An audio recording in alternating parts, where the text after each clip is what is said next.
Justin Trudeau has yet again walked into a controversy as loud pro-Khalistan slogans were raised from the crowd when he walked up to address the Sikh community at an event in Toronto organised by the Ontario Sikhs and Gurdwaras Council.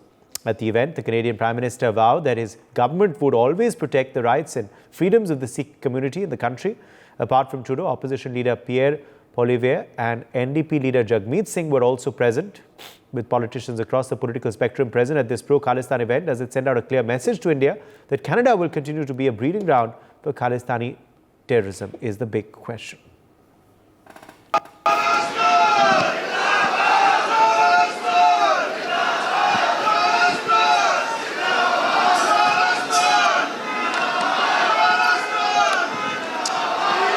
Waheguru Ji Ka Khalsa, Waheguru Ji Ki Fateh. Happy Vaisakhi, Joyeux Vaisakhi.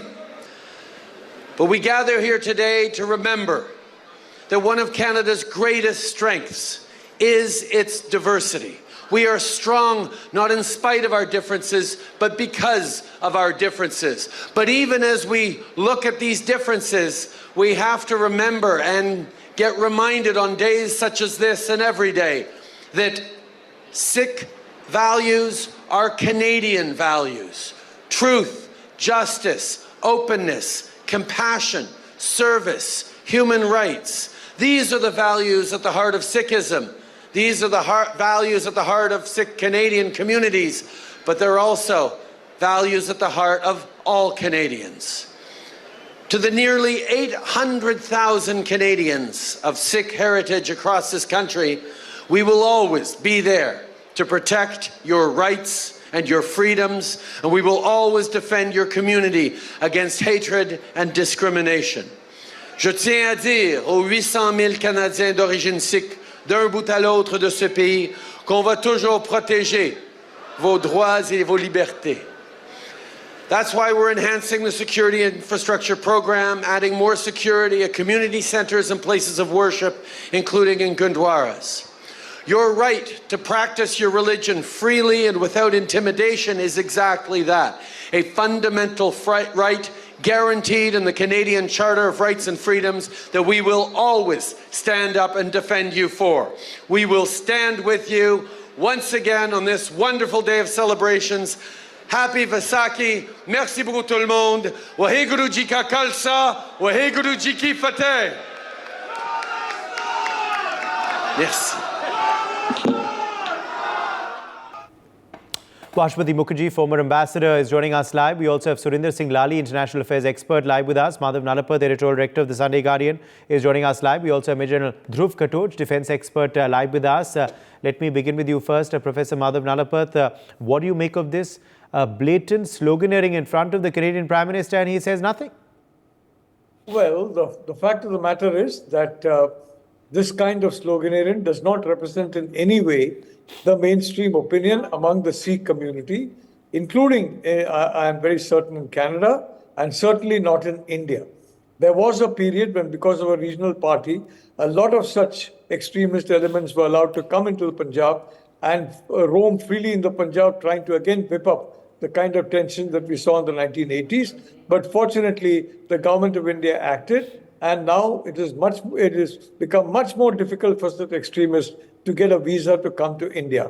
The fact is, Uday, there has to be a very close watch on those who are propagating violence, separatism, and blatant interference in the affairs of another country, and they are to be prevented through denial of visa from coming to India. That is now being done by the government of India, and I think that's a welcome step. Having said that, I want to say the second point I have is that, look, the best way to fight misinformation, especially the misinformation that what Justin Trudeau said about the Sikh values is absolutely right.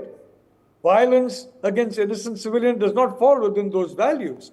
The kind of effort to basically create another partition does not fall within those values. Those values are completely antithetical to what these few individuals who claim to be representing the Sikh community are doing. And they have captured Gurdwaras. And that is the point. It is for somebody who is openly saying that, look, Sikhs have to be peaceful. Sikhs should not concern themselves with terror groups, extremist groups. They are in physical danger in entering Gurdwaras. I don't think Justin Trudeau is doing very much about that. So what is important is this particular meeting, I think the government of India would have significant information about some of those participating in the meeting. I think the time for quiet diplomacy is long gone. I think, way back in the, I had said about certain horrible things that the Pakistan military did, which were suppressed because they were regarded as too painful for the families or the victims. But my point was, expose the Pakistan military. And today, we had exposed the Trudeau government for what it is, a facilitator of terrorism in another country. And from that point of view, the full information on some of the people in this assembly who are associated with acts of violence, acts of terror, hate speech, and multiple other crimes, including, for example, forcibly preventing individuals from visiting Gurdwaras. I have gone to Gurdwaras. I have taken prasad there. And I can tell you the welcoming atmosphere of the Sikh community has moved me each time I have gone there. Stopping people by violent means is completely anti-Sikh in terms of the religion. So I think it's important, Uday, that the facts come out, and the facts come out about some of the participants in this particular rally. I'm sure the Canadian Intelligence Service would have even more intelligence and show Trudeau for what he is, a facilitator of terror. All right, also with us is Ambassador Bhashwati Mukherjee. Let me quickly go across to Ambassador Mukherjee. Your take on this rally, the significance of the sloganeering, the chanting, the lack of action by the Canadian Prime Minister, and also the brazen appeasement that it seems the Canadian administration is giving to this kind of behavior. Well, Uday, in the first place, Mr. Trudeau, whose French accent leaves much to be desired, I can assure you, he should first educate himself on Sikh history and Indian history. What is Baisakhi? And what is the significance of Baisakhi for India and for Punjab? It was on Baisakhi Day in 1919 that Jallianwala Bagh happened in Amritsar. When we talk of a bloody Baisakhi, it is because General Dyer murdered all those innocent men, women and children in that narrow street who were out celebrating Baisakhi. And he was given a rousing welcome by Kipling, and he was given funds. Then he was assassinated by a young patriotic Sikh who was subsequently hanged. That is the significance of Baisakhi. If you would bother to spend a little bit of time reading up on Punjab's history and India's history, for all of us here, we celebrate Baisakhi and we mourn Jallianwala Bagh. That's the first important issue, because Amritsar is going into elections. In fact, I have a colleague and dear friend of mine, former Indian ambassador to United States, Taranjit Singh Sandhu, who is BJP's candidate in Amritsar as we speak. The second issue here is that what he said was not offensive in my perspective, because he was paying a tribute to Sikh values and valor. That's fine. He was saying that people of all religions will be given protection. That's fine. He acknowledged that he would give extra protection to community centers, in a way indirectly acknowledging the attacks that had taken place. But what was extremely reprehensible, as the Prime Minister of a democratic country which has close bilateral ties with India, was that when the sloganeering started, he could, by lifting his little finger, have put an end to it by saying, please let us not have disharmony on such an important day, which is of importance to our valorous Sikhs in Canada, because we have no quarrel with mainstream Sikhs in Canada, not at all. We have a problem with a minority fringe, minority in Canada, minuscule minority in India, who want to break Punjab and take it away from the Union of India and form a Khalistan. So that is their dream. If they want to do it, they are most welcome to do it in Canada, in Vancouver. They already have a tiny little place in Vancouver, which is actually called Mini Khalistan, because that is where they used to try and bring innocent youth from Punjab by trying to offer them jobs and helping them to settle down and then trying to suck them into the movement, something which youth in Punjab have got wise to, and they are no longer falling into that trap. So what I am trying to say is that his speech reflected a very poor knowledge of Indian history and the importance of Vaisakhi. His speech by itself was not offensive. What was offensive is that he should have stopped speaking and told the sloganeering people that your chanting and your are hatred speech. It's against freedom of speech, and please stop these chants because you are disturbing communal harmony. That is what he should have said. If he had said it, I wouldn't have any problem with the rest of his speech. Uday. Yes. Let me also quickly rope in Major General Katoch, in fact, into this conversation. Major General Katoch, clearly no stopping of this sloganeering, no acknowledgement of what was going horribly wrong at this event, no condemnation even after, when perhaps he was made aware of what certain Sikhs there were chanting. What do you make of this? In full public glare, in the presence of the Canadian Prime Minister, with this video now going viral. Thank you, Uday. Uday, firstly, let me get down to what the Justin Trudeau speech per se. I'm totally in agreement with Ambassador Baswati. There was nothing offensive in the speech. So it is a standard speech which a politician gives, trying to get all communities together. That is par for the course. However, there are some statements which he made, when he said that we are here to protect all religious places. I didn't see any of that protection being given to the religious places when the Hindu temples were attacked. And that was done continuously. But there was a studied silence maintained by Mr. Trudeau on all those cases. Now, when you look at the population dynamic, the percentage of Sikhs in Canada is about 2%. The percentage of Hindus is also about the same. It's about 2%.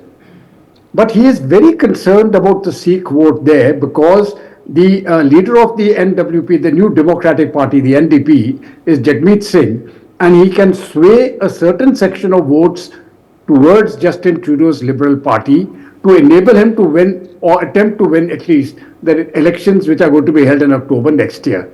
Now that is really what this man was aiming at. When the sloganeering took place, the way he speaks Punjabi and the way he understands Punjabi, I'm quite certain he didn't understand a word of what is happening. In his mind, it could have also been okay. They may be praising me or doing whatever they have to. But the point is, he came to know about it sometime later, and there should have been a condemnation at some point of time. Yes. That has not taken place. But the larger point here is, when he talks about protection of the Sikh holy places, I'm totally with him. But the question is, protection from whom? Who has attacked those places? Has any Christian attacked it? Has any Muslim attacked it? Has any Hindu attacked it? And the answer is a clear negative.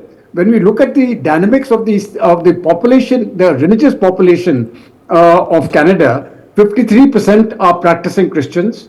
I think about 38% are the people who claim we don't support any religion, we don't practice religion at all. And that constitutes a bulk of Canada, practically about 90-odd%. 2% Hindus, 2% Christian, 2% Sikhs, and a few percentage of the others make up the rest. So that is what the population dynamics is about. But for Trudeau, every single vote counts. For him, I think the JDP, the new NDP, is very critical to his success. He's already on a wafer-thin political line, and he doesn't know which way the wind is going to go. But I think he needs to pay much closer attention to what is happening there. Otherwise, he's going to ruffle India's feathers. And I think that is not going to be good news for Canada or for Mr. Justin Trudeau once the results of this present election comes out. He's treading on very dangerous ice, on very thin ice, and I think his advisors need to advise him accordingly. Uday. Right. Surinder Singh Lally, come in here on what really the strategy of the Canadian PM is to continue this kind of brazen appeasement. And what's making it, even more concerning was the presence of other politicians at this event as well, who also said nothing. Thank you, Uday. And to start with, please allow me to register my strongest protest as a proud Indian Sikh to this K narrative. I don't even wish to dignify it beyond using the word K. I might be in a little disagreement with some of what is previously being said. There is method to the madness. So if he doesn't understand Punjabi, he knows very well what he's doing. The last time I checked, the Sikh values of which I was fortunate enough to be born in that religion was that the Guru sacrificed their children for the motherland and the religion.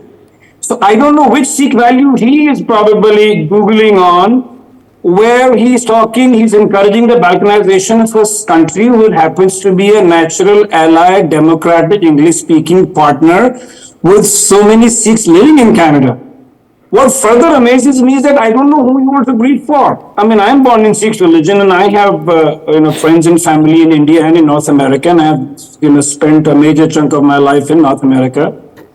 I have yet to meet any Sikhs who subscribe to the kind of ideology he seems to be peddling under this bogie of free speech. From what I understood, the last time I was shooed out of a Gurdwara Sahib in Canada, which was last September, was because I said I cannot in my lifetime would like to see the photograph of equal size of Jarnail Singh Bhindranwale next to Guru Nanak Dev. Please go back and study Sikh religion. Maybe you are subscribing to some different religion, we are subscribing to something else. If he looks up the history, Nidhi Katoch is far more eligible to comment of the contribution of the Sikhs in the independence and in the Indian army. So I don't know which Sikh ideology, which Sikh values he's talking about. If I was to push myself, maybe he's talking about the value of the funding or the votes that he gets because he's beholden to Jagmeet Singh. So he wants that, as we say in India, that ek tarfa vote. And that's right. While the Gurdwaras have been power centers to Sikhs across the world in terms of, when you go into a foreign land, you can take refuge there, you can get help. But now these Johnnies have started controlling those Gurdwaras. And like in any society, it's not really the bad people who ruin the system, it's the good people by not taking part in it. So in my wisdom, I wish to absolutely contradict the kind of narrative these fringe elements are peddling, because we are very happy living in India, the Indian dream. We don't need a brief for them. He can go take that K word in Khalistan or whatever in Pakistan or parts of Canada or in the Amazon forest. We don't care about that.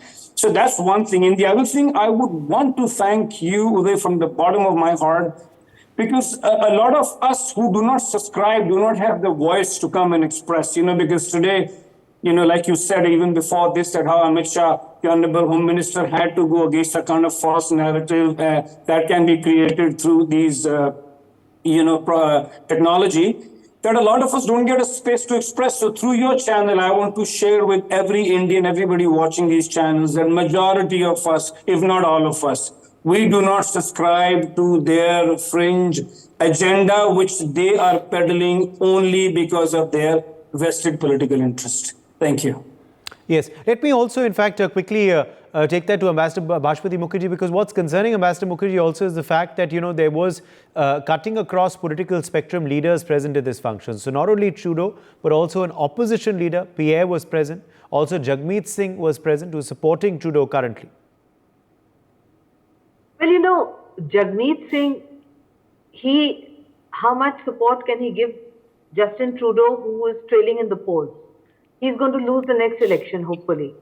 And if he depends on a Khalistani ideology, and Trudeau thinks they can stay on power in the democratic Canada through a party that is pledged to balkanizing and breaking up India by taking away Punjab and making it into an independent state of Khalistan, well, then Trudeau should really think hard as to whether this strategy is in Canada's national interest. Forget about India's national interest. The second issue is that I would tend to agree that the slogans that were raised, maybe he couldn't understand all of them. But in my opinion, he must have understood some of it, because they were talking of Khalistan, and surely as a Canadian Prime Minister and all those other people there, they cannot be so stupid or ignorant that they would not know what Khalistan means. So he may not have understood each and every phrase in Punjabi or what was being said, but he must have understood from the sloganeering, particularly because he would have been briefed by his intelligence people as to what kind of a crowd he was getting into, that this was a crowd of people who was committed to Khalistan and to breaking up India, and the slogans were for supporting that. And the manner in which he smiled, as I saw the video, when the sloganeering started, it was as if he approved of the sloganeering. For me, that was much more important. His smile, his body language, far from contradicting what the sloganeers were saying, gave the impression that he fully supported them. Which means what for us? It actually means that we are in a situation where we have a Prime Minister of a democratic Commonwealth Canada, with whom we've had excellent relations, in a situation where he is actually supporting a fringe element, as our previous panelist said, just 2% of the Canadian population, another 2% are Hindus, and the rest are either practicing Christians or agnostics. Most of them, in fact, are agnostics. And that is the trend across West Europe too. Most of them are not practicing Christians but agnostics.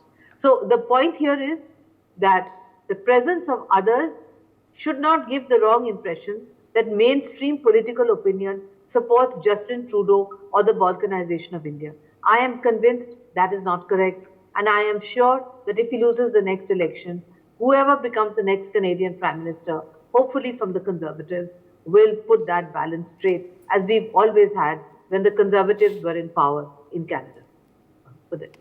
Yes. Okay. Professor Nalapat, but, is this also signifying that more and more politicians are, falling prey to being guilty of such appeasement? Because as I said, it wasn't just Trudeau at this function. Jagmeet Singh was present. So was Pierre Olivier. Look, the fact is, Uday, that I fully agree that we should not use that glorious word Khalistan in the context of this movement. Not at all. The K word, I think K, all right, terror, K, but never use the word Khalistan in the context of this fringe movement, which frankly is funded. And I'm very glad that that aspect of funding was brought out. The Sino-Wahhabi lobby has been providing huge amounts of funding to this kind of activity in Canada, just as providing funding to a lot of other activities in other democracies. And the tragedy, Uday, is very simple. The tragedy is whether it is Rishi Sunak, whether it is President Biden, of course, Justin Trudeau, the fact is they are basically ignoring the fact that a small minority of individuals who basically clothe themselves in the camouflage of what is a tremendously great faith, they are misusing their freedom to basically promote violence in association with the very country where there was genocide of the Sikh community right from 1945, 46, 47, 48. There was complete genocide there. And you check the records of some of these politicians who claim to be supporting this K movement. They are very close with senior diplomats and even military individuals of that particular country that has been responsible for this terrible genocide of a valorous community. So these people are basically, in my opinion, they are betraying their tradition, their community by this kind of activity. And the first partition was a tragedy. There will be no second partition. But the fact is that these people are working hand in glove with the very people whose ancestors were responsible for the most terrible genocide of the Sikh community that has been seen since the time of, if I may say so, for hundreds of years. Okay, last word to you, Major General Katoch, and then I'll close with Surinder Singh Lali. 60 seconds. Oh, well, there, as I made in my opening remarks, I think Canada is treading on very dangerous soil. Very frankly, it is not going to be in Justin Trudeau's interest to antagonize India in this manner. It is a different India now. And I think the West still has that idea that they are in a position to control the narrative and tell Indians how to think, what to think, how to think, and what to speak and how to speak it. I think gone are those days. Justin Trudeau is still living in a different sort of a world. He thinks that having Jagmeet Singh Sindhu with him, sorry, I think his name is Jagmeet Singh, not Sindhu, Jagmeet Singh with him, will tilt all the Sikh votes towards his party. But that is not the way voters behave, that vote is going to go based on individual preferences. Jagmeet Singh may corner a certain percentage of the votes, but he's certainly not going to corner 100% of the votes. And I think Justin Trudeau, in my personal view, is treading on very dangerous grounds. Anybody who breeds terrorism, that same terrorism is going to strike back at him. Trudeau saw that in the bus strike when he started promoting those ideas in India. When the strike took place in Canada, he was on his knees. So I think there is a lesson there for him, which he needs to learn quickly. Uday. Surinder Rally. Uday, any individual having unshorn hair and wearing a turban, if tends to in any manner subscribe to the balkanization of the motherland, cannot be a Sikh. Thank you. My thanks to all of our guests for joining us on this discussion. For more such videos, subscribe to the NewsX YouTube channel, hit the bell icon.